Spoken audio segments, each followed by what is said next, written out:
Importante operazione della Questura di Venezia, della squadra mobile della Questura di Venezia, con l'arresto di 2 rapinatori che con taglierino e coltello minacciavano turisti e residenti per depredarli di tutto. Almeno 5 gli episodi di rapina aggravata commessi dai 2 rapinatori seriali lungo la zona di Via Piave a Mestre, gli ultimi in ordine di tempo nemmeno 36 ore prima dell'arresto.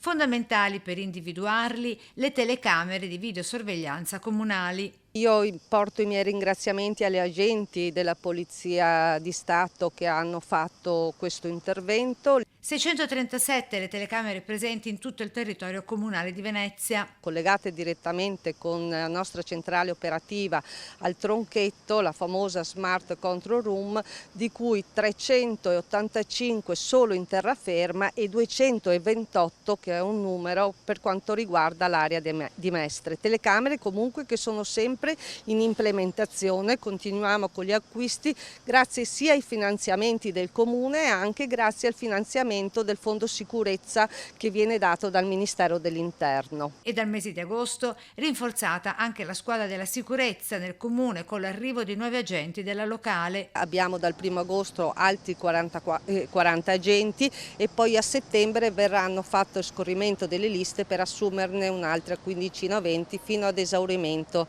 delle liste. Con i rinforzi di telecamere e agenti anche più controlli, questo è il piano comunale per una città più sicura.